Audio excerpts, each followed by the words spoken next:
Welcome. It's good to have you here for this masterclass about play and art as expressive pathways. And I always think about play as a space of representation, because play is highly symbolic, isn't it? It is a way of representing the world. I was the mommy, you were the daddy, building towers, building cities. A lot of it is representation. It's an expression of ideas and so on.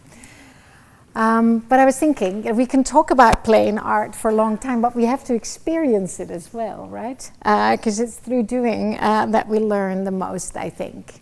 So, if you think about very young children entering the world, the material world, because there is a lot of materiality, there are a lot of materials, there are a lot of matter around us, isn't it? They really enter the realm of the possible. I really do. And there is a dialogue then with these materials, with that matter, that can go in many directions. But the thing is, when adults experience the material world, and when you enter it, there's also a realm of the possible. And your investigations can go in many directions. So the first thing that I'd like you to do is walk around. I saw a couple of people already started playing there in the back. So maybe that is the material that speaks to you today. But have a look and start interacting with these materials. See what's possible. What kind of dialogue, what kind of relationship are you going to build with these materials? Maybe some are new, maybe some of them you already know. So have a look and choose something that you want to do. But as you're walking around, also see if you can notice that there is something about the way that I've proposed those materials to you. Right? There's also something about that too. So as you walk around, before people start actually doing it, have a look and also think about the way that the materials are proposed to you. All right, so off you go. Enjoy.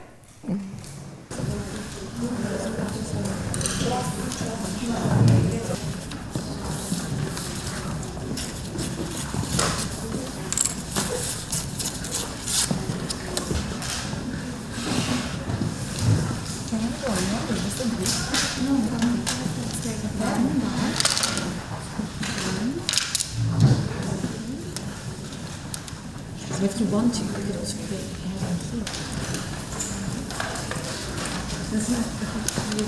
No idea what the instructions were or what this meant, so I asked her, I said, what? She says, do whatever.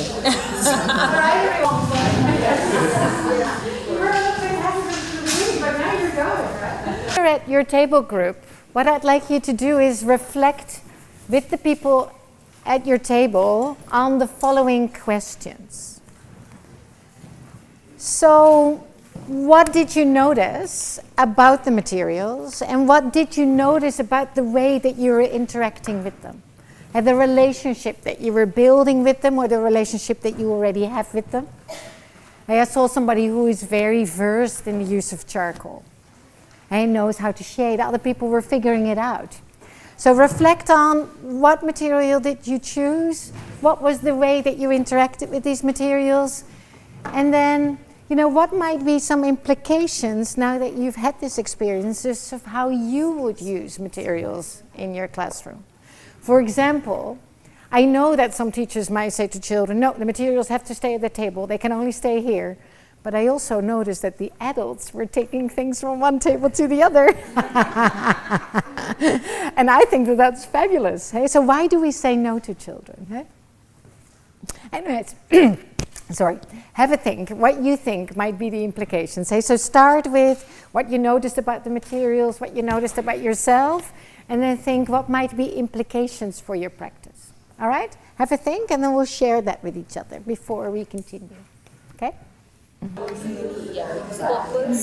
why it has been kept this way or that. And then someone just asked with black light on black, this is why it is like that. So, like questioning yourself and the connect of the things. Like black had the white pens and all around, so those colorful sheets had the scissors around. Yours did not have any scissors and everything around. And connect of the things was very well placed. I was curious to visit all the tables first. So originally I started with one idea, but by the time I reached the other table, I was like, okay, I'm going to do this as well. So it was constantly changing, towards the end of it, the outcome changed from what I thought originally it would be. So I think a lot of decision making came in from it. It was very calming. Yeah, Once a teacher is always a teacher. I think sometimes she must come out of the role of a teacher. Take the place of the child. Role reversal. I think the material was very intentionally set. I can't figure out what the learning intentions are as yet, but I'm sure when it was set in a particular way, there was a reason why it was set like that. No idea what the instructions were or what this meant, so I asked her, I said, what? She says, do whatever. All right, everyone. So we start with the materials. What did you notice about the materials? Somebody'd like to share. What did you notice about the materials? It was eye-catching. Sorry? Sorry? You want us to tell you what we noticed about you? No, not about me, but about the materials. There is also an aesthetic dimension to learning. So beauty, beautiful spaces, beautiful materials. Okay, so curating the space for beauty. Yeah, they are accessible. Yeah. Open-ended material. Open-ended. There was a lot of variety. We had so many different things on each and every table. Yeah, very well prepared. Each one was so unique. there were, things available to explore. New, yeah. Like, what is some for new is not some for others. Like, but yeah, variety, newness. Child-friendly, hands-on. Hands-on. Concepts were there for each color concepts, texture concepts, so creative. Yeah, there are concepts in the materials, right? Elements of art. I'm just going to call it concepts for now. And the combinations. The combinations of the variety of materials. Yeah, so there's also a dialogue between the materials, if you noticed. The materials are also talking to each other. Yeah, so I'm just going to call it sort of like a dialogue or an interaction between the materials, right? A relationship. So you combine the 2D and the 3D.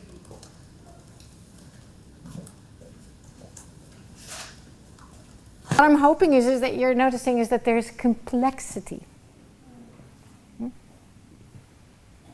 Materials are complex, and allowing for that complexity.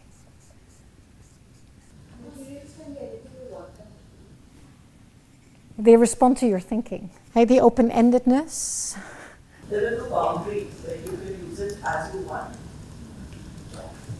Also, somewhere I feel that there was an affective component to how we used the material. Sorry, can you say that again? I was saying there was an affective component, like it kind of took us back to maybe a memory or a childhood or in terms of how we want to use it. Yeah, sort of brought you back to that skill set or that emotion even, no? Well, yeah, so an emotion, a skill set, like some prior knowledge. Yeah, we had prior knowledge and there was a process at the end when you asked us to stop that some of us didn't want to stop, so I took you back to how you would feel as a child or somebody came in halfway through and was confused and hadn't heard the instructions, so it really, for me, made me remember just what it felt like to be a child within this sort of learning environments as well. Yeah, it sort of brings you back to the experience, eh? It was very grounding. Grounding? Secure, very safe and grounding. And I think it's also because I didn't tell you what to do. If I would have said draw this or do this, it would have felt different, I think. And so for me, this really kind of resembles a free play context, where you provide a range of materials. In this case, all things that fit in my suitcase in a classroom. It would look different, of course. But this idea that you can make your own choices, but that materials offer variety, possibilities, ideas, complexity, and so on. And yes, high degrees of intentionality. So one of the things that I've learned in my practice is that you have to give children lots and lots of paper and different sizes. And small paper, I think, also encourages children to make many, many drawings. Okay, so I'd say go for smaller pieces of paper instead of the big A4, because that kind of overwhelms children. The smaller pieces of paper, they tend to do more.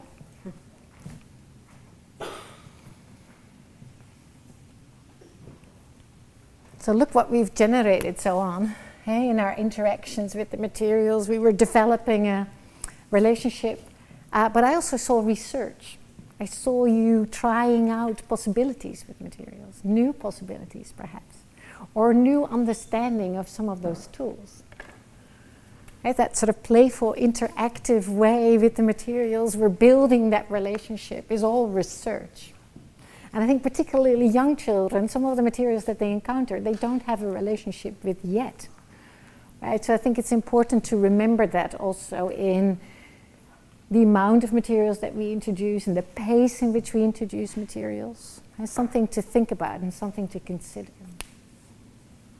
So what might be implications? Just this small experience that we had together, if you think about some of the implications for your own practice. What are you thinking? What might be one thing that you put in your pocket as something to think about? Role reversal. Sorry? Role reversal. The teacher can also play. Mm-hmm. Yeah, so playing alongside children. Yes. And then making a decision, allowing them to make a decision. Respect the Yeah, that all increases children's sense of ownership over that experience, right? Even exploring. Yeah, it's the importance of experimentation. Allowing free flow action. Yeah, free flow. So it's almost like a contamination of the different materials. It allows creativity, they can create so many different things. I think this is where also reflection comes in, like noticing a couple of interesting things that you can reoffer to the children. Look what she did. Or look what book your friend made. Somebody here made a book about numbers. So that might be a lovely thing to reoffer to the children, like look at that possibility. And of course, the more children interact with these materials, the deeper the relationship is. And then new possibilities arise, of course. So I think having access to those materials all the time is so important. But you also got to think through how you introduce them. I think that that's also important. And I think an important thing to acknowledge is this idea that when we listen to children's questions and curiosities, it's more than what they say about the materials. It's often what they do with the materials, right? So even very young children develop relationship with materials. And the questions are often expressed through the way that they use those materials. So for example, if you pick up a rock, the question might be, how heavy is it? And then if you rub your finger over it, maybe your question is, what does it feel like? And when you throw the rock, maybe your question is how far can it go? And so these are all questions. That's all research. The children are making sense of the world.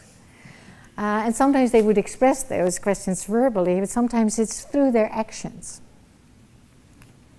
But in terms of materials, I think it really is up to us.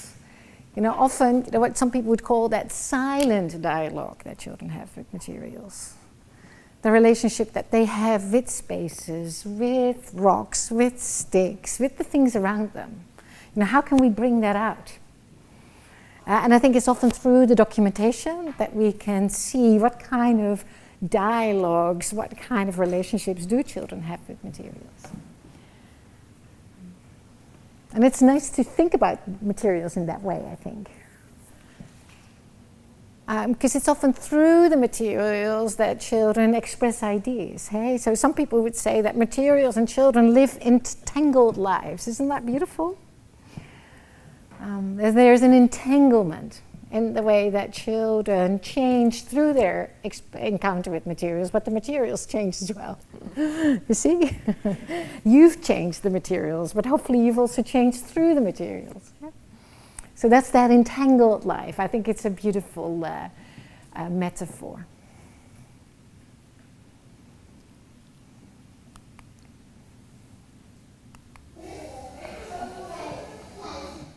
So that's a dialogue. That's research.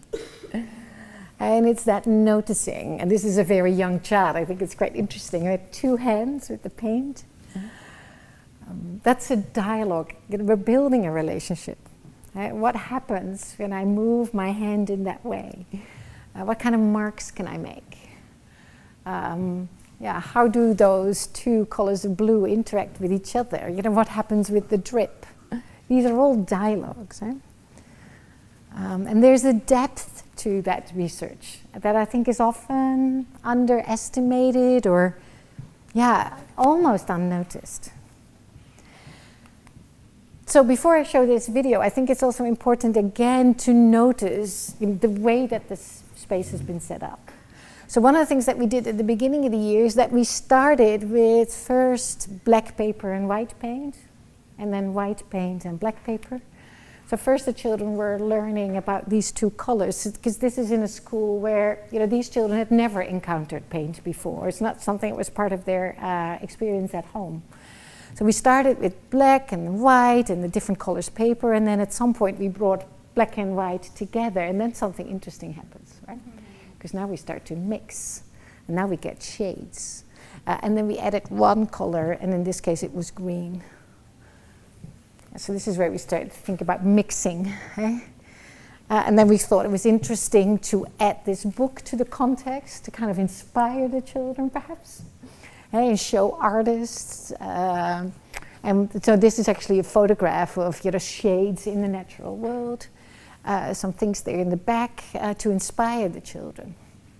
So this is part of a mini studio in the space, a place where children can research materials, but also where they can represent their ideas. And of course, children, like you just did, are also interacting with each other and learning from and with each other.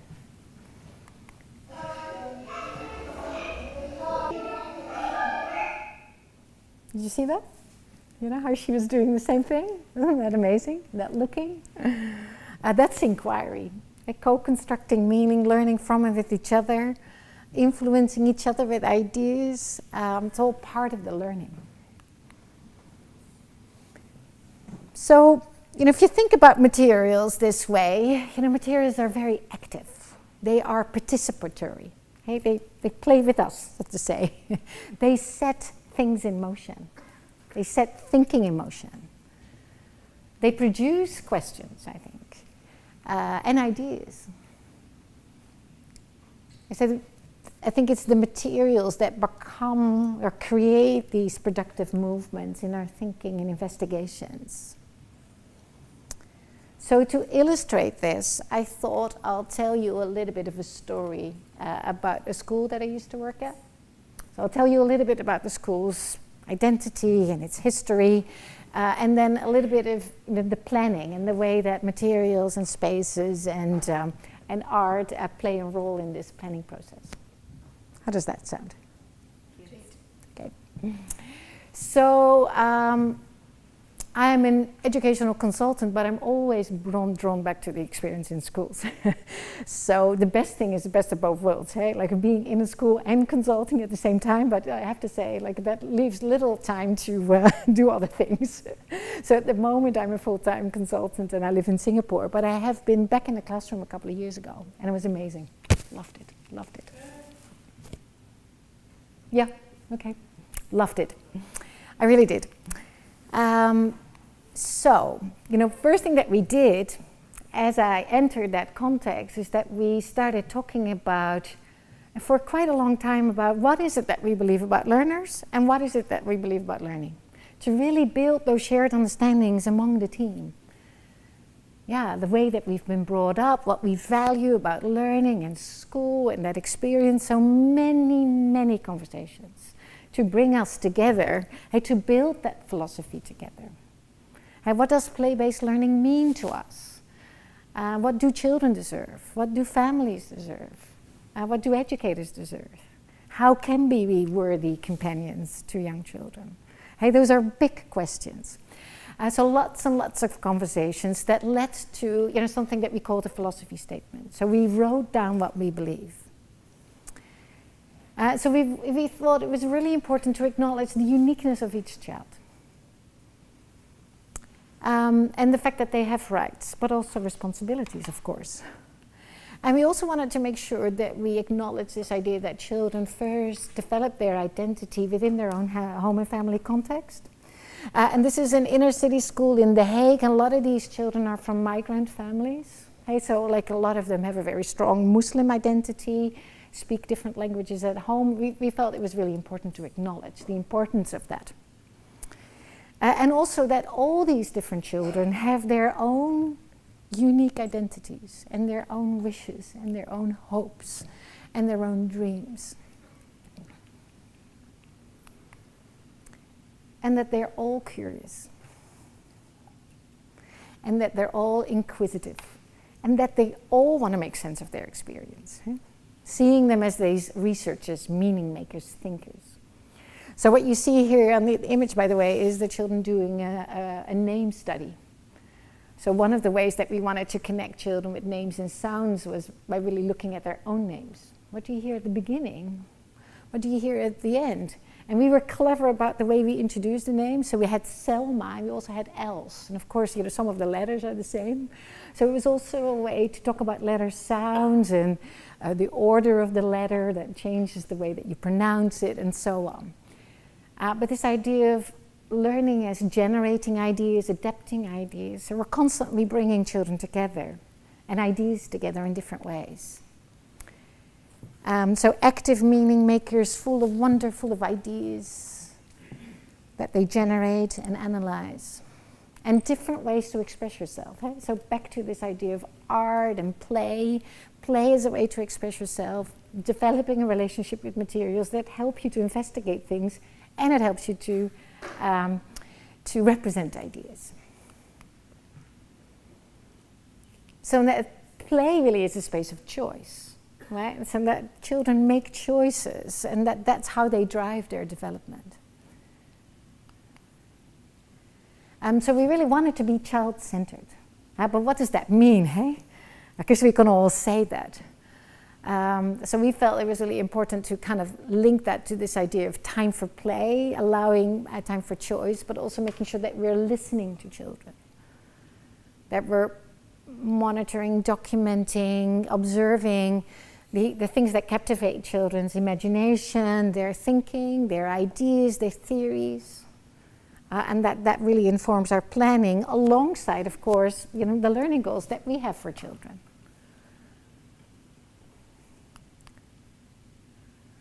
And lots of time to play. In engaging curated spaces that respond to the children's thinking. Now, what is unique about this place is that there are 3 classrooms adjacent to each other. And instead of everybody having their own classroom, we open the doors at different times of the day, and then children can choose where they want to go. So this is a space for construction. That's the area in the back there, that's the studio where the children were painting. A space for dramatic play.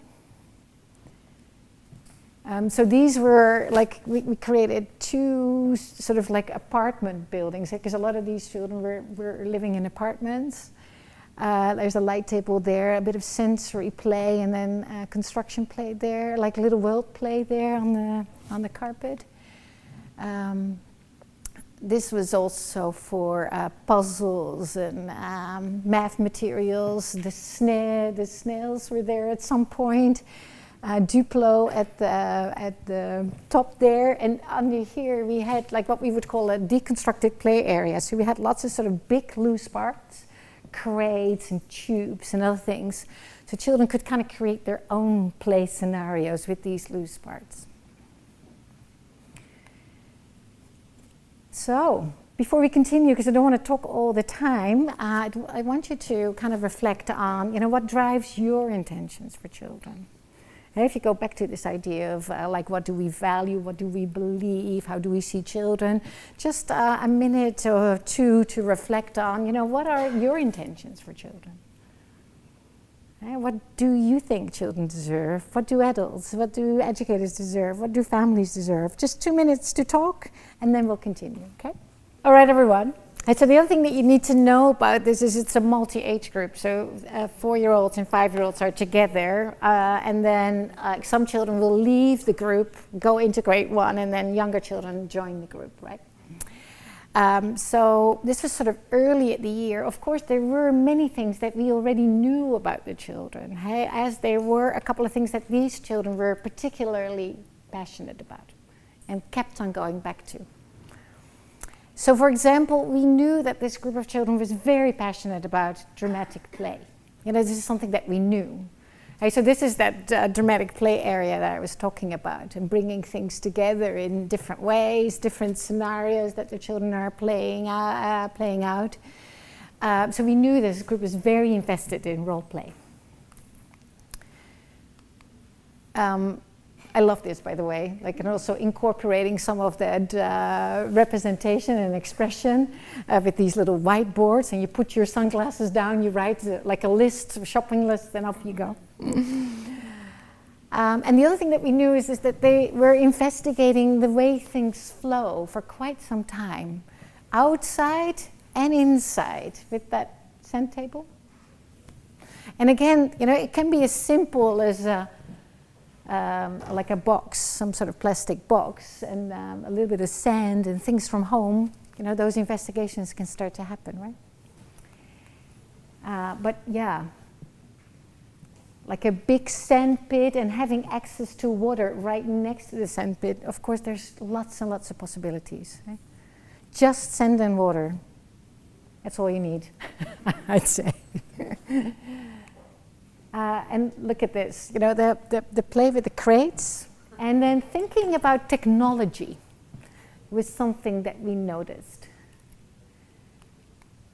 There was a lot of passion about rainbows, a lot of passion about color and rainbows, and seeing that expressed in different ways with the Duplo, with these little beads in the drawings, the loose parts, the paint.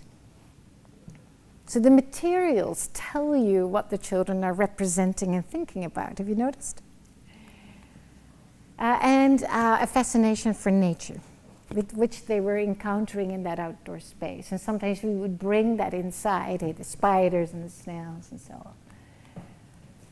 So, in terms of planning, always looking at what children are telling us through the interactions with the space and the conversations that we're having and so on. We decided that we were inviting the children to draw the spawn of the frogs, because this is part of an investigation into living things and what living things need in order to survive.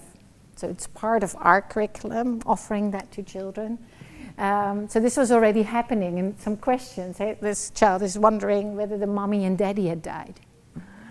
And they're looking at the spawn, because the tiny eggs were all by themselves, right? Where are the mommy and daddy? So we were inviting children to represent their thinking, looking at the spawns and keeping track of how the spawns were developing and changing. Also planning for some moments where we would reduce the amount of choice that we would offer to children. So this was a decision that we made for that school, because we knew that many of these children had never encountered some of those materials before. So in another school you might do that differently, but we felt at the beginning of the day we would reduce choice and we would have some stations, and other moments they could choose where they wanted to go. It's sort of thinking about that rhythm in the day. But one of the children had suggested that we would make a mural for spring. Connecting children with letters through an app on the iPad, drawing the spawn, playing with Lego, and interacting with loose parts. And we also had some ideas for dramatic play for the circle time. And one of the things, for example, that we wanted to do was kind of model to the children how you buy and sell things and the kind of language that is needed for that. Because many of these children speak multiple languages. So they were also learning Dutch, in this case, at school. And so we're also being very intentional about the kind of experiences that we were offering to children during circle time, and planning for that. And then we were also very thoughtful about some materials that we were adding to the space, because we wanted to invite the children to think about measuring. Okay, so we're adding some materials to the space.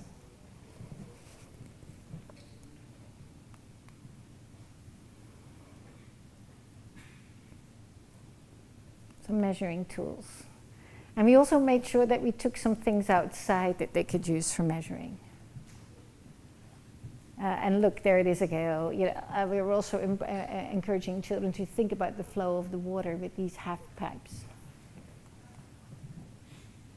And then there it is, noticing, documenting, and making interpretations. So making sure that you come together as a group of educators to talk about what you've noticed, to kind of deconstruct this, because that informs your planning for the next week, doesn't it?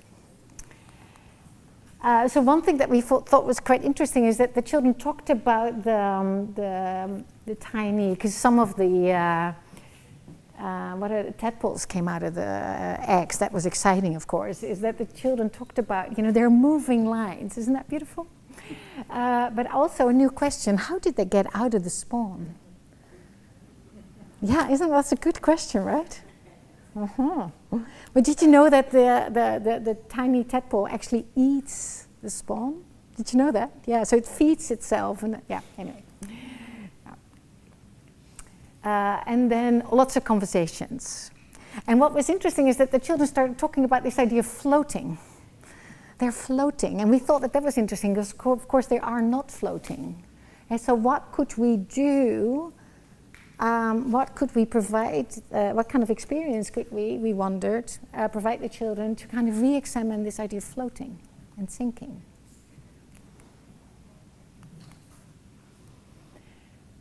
So this is the experience of the painting, making the mural for spring, and the loose parts.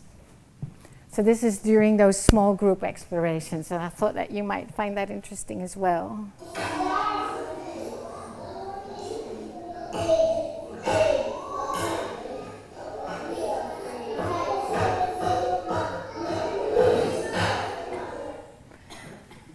One, two, three. You know what she's doing? 1, 2, 3, 4. Yeah. So they're helping each other at learning. Thinking about quantity,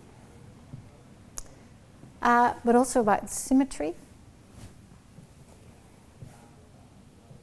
So materials like this help children to represent ideas, but also to investigate ideas. And different ways to connect. So it can be as simple as this. Little whiteboards. So this is part of the name study that I was just talking about. And look at that measuring. Yeah, the expressions say it all. And again, lots and lots of counting. And different children, do that in different ways.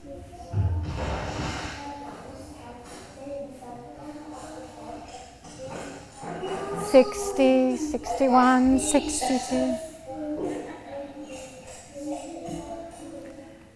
So this is my colleague Betty. In that look, it's like, okay, what comes after 59? And then there's the scaffold, 60. And so sometimes I think in inquiry context, people think that teachers don't teach, but it is that just-in-time scaffold that you provide when children are ready. And you're thinking, going along with the grain of children's thinking. And again, I think context provides opportunities for new questions. We're investigating living things and what they need to survive. So we're also planting seeds. And there's a new question, how tall will this flower grow?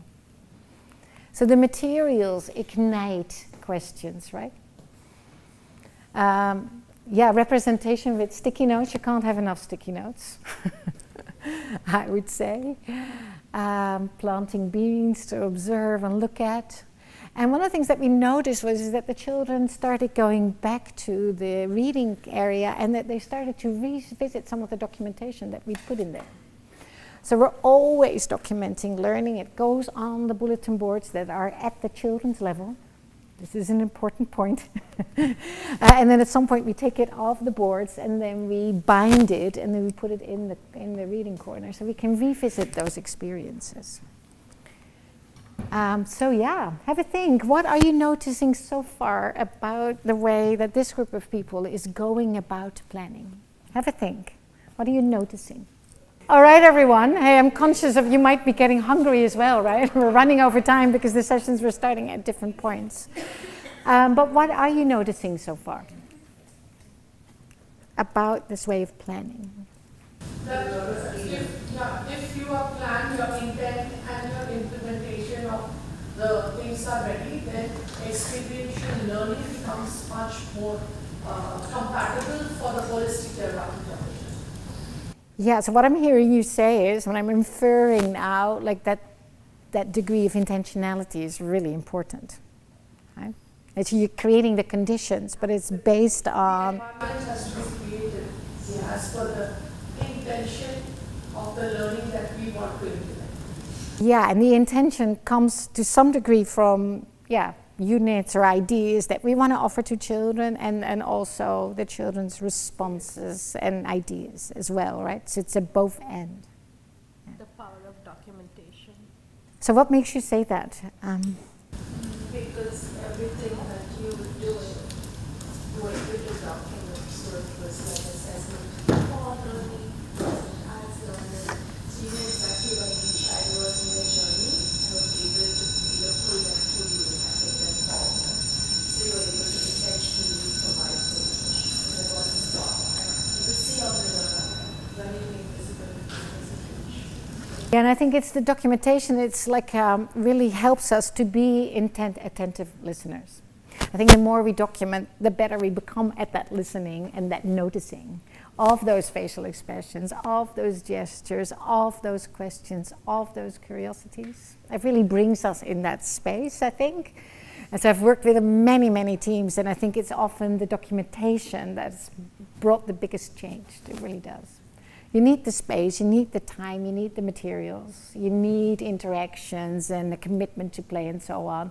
But I think it's through documentation that we become better play inquiry teachers, if that makes sense. Because it really generates that attentive listening. It really does. Also, you took the same idea and you approached it in many ways, like this morning.